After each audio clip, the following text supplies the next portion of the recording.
Moses was kind of an interesting character to me. Moses did not have a lot of courage. But yet he was able to do courageous things, including leading people for a long time. Moses is finally convinced Pharaoh to let the Israelites go in this passage, and they're leaving Egypt. And this is what happens. Exodus 13, 17 through 21, New Revised Standard Version, Updated Edition. When Pharaoh let the people go, God did not lead them by way of the land of the Philistines, although that was nearer. For God thought, if the people face war, they may change their minds and return to Egypt. So God led the people by the roundabout way of the wilderness bordering the Red Sea. The Israelites went out of the land of Egypt prepared for battle. And Moses took with them the bones of Joseph, who'd required a solemn oath of the Israelites, saying, God will surely come to you, and then you must carry my bones with you from here. They set out from Succoth and camped at Etham on the edge of the wilderness. The Lord went in front of them in a pillar of cloud by day to lead them along the way, and a pillar of fire by night to give them light, so they might travel by day and by night. The word of the Lord. Years ago, Ralph and I visited the National Historic Park at Harpers Ferry, West Virginia. How many of you have ever been there? Wonderful. So those of you who know, its main focus is on 19th century and the time of John Brown's flight. And Harpers Ferry is known for being a key site in the Civil War, so the exhibits are on freedom, education, civil rights, etc. Now, there's a small little 19th century recreated town and several museums and a fort, lots of Civil War reenactments with the boom, boom, booms happening. It's full of history. That particular day that Ralph and I went, it was really hot. It was one of those southern, awful, sticky, hot days with high humidity, like we've been having now. Okay. So in the recreated town, there's a few cafes, like hot dog stand type cafes, and an ice cream shop. Oh my goodness, the ice cream sounded so good because we were so hot. So Ralph took me over to the ice cream stand. I was all for it, until I saw the price of an ice cream cone. Now, this was in the early 2000s, okay? Guess how much it cost? $4 a cone. Now, I could have bought 2 half gallons of ice cream in those days for that. So I balked a lot. I'm like, I am not getting this ice cream cone. That is too expensive. I'm not doing it. And Ralph looked at me, and this is what he said. Kim, it's not always about the destination, but more about the journey. And I've held those words close for many, many years. The scripture of this first week in our sermon series on travel reminds us that the early texts of the Hebrew Bible are full of an image of God that is on the move. This is the God who guides the people through the wilderness to the promised land.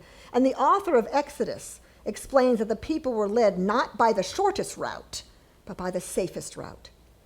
You see, when one is traveling through the deserted wilderness, battles wouldn't happen as often against another nation. And God thought this would be good.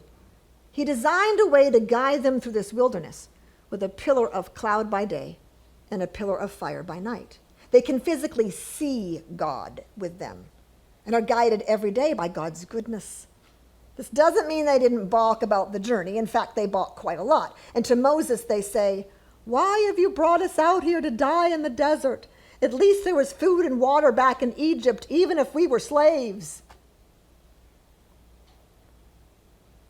How many of you took road trips as a child with your parents or took your small children on road trips? Raise your hand if you took your kids or you went on road trips. Okay. What's the number one question children ask in the car? Are we there yet? Exactly.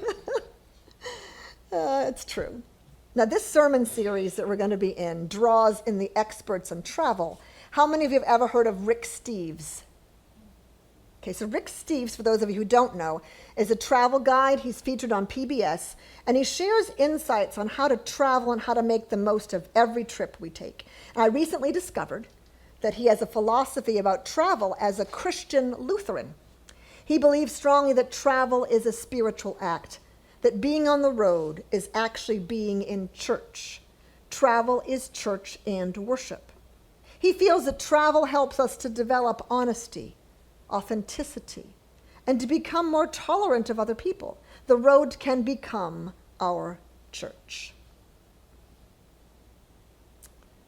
Speaking of that, the other day I had a really, really unique experience. Every once in a while, I take myself out to lunch. Myself. Particularly if I've been at a doctor's appointment in Madison. Now, for those of you at home that don't know where Madison is, it's several towns over, and I like to shop there. There's nice shops there.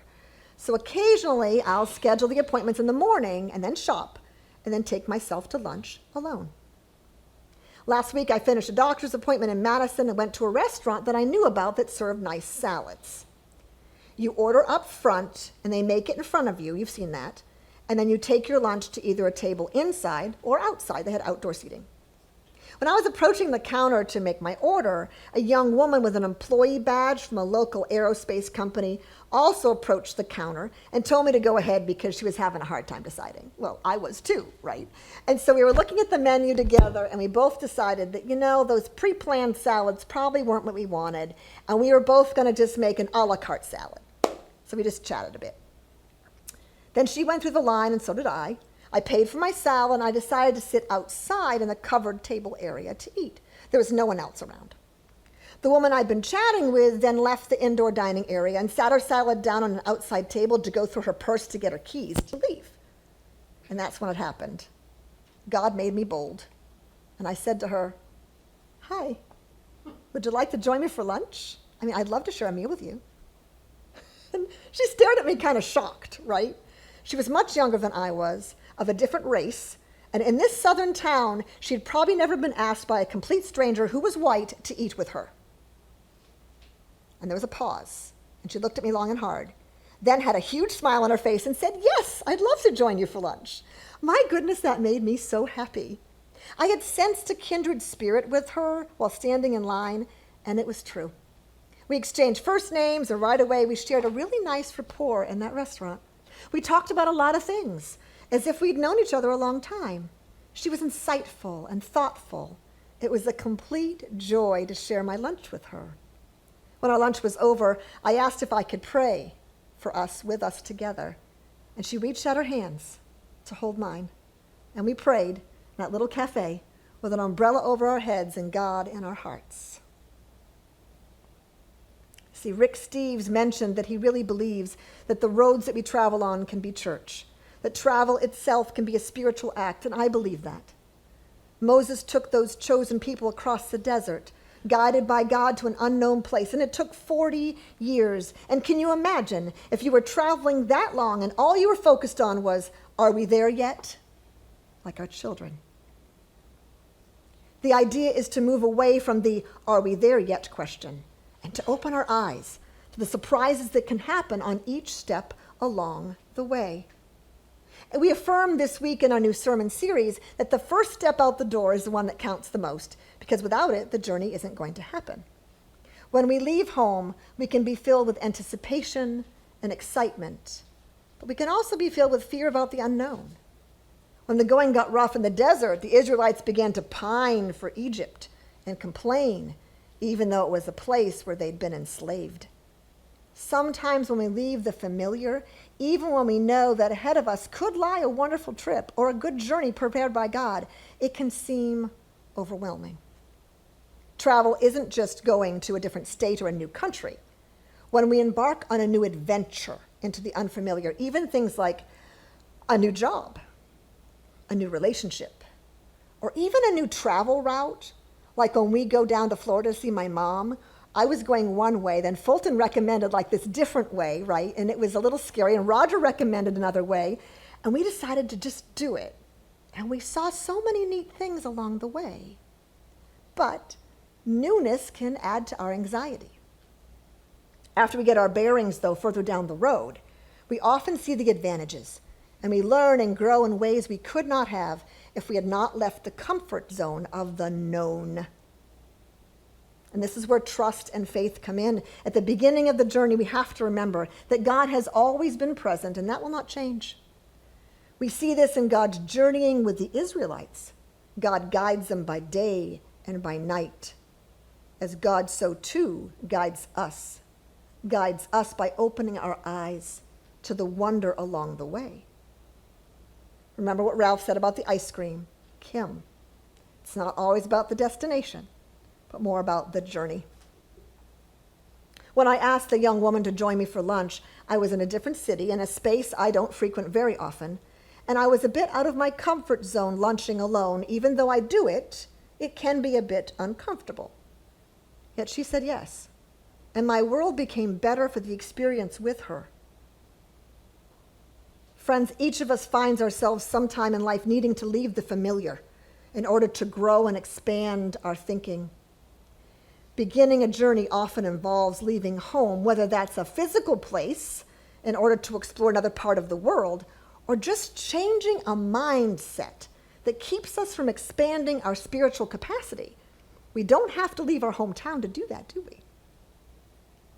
Friends, our thoughts for this week need to include what we must do to embark into the unknown, to understand our travels as journeys on a church road. We are the church, and our travels, even to the grocery store, the ice cream shop, or a small restaurant in Madison, are God's destinations. God's destinations. And right now, in this space, in this moment, God has designed for us a table, and we are to travel to this table together.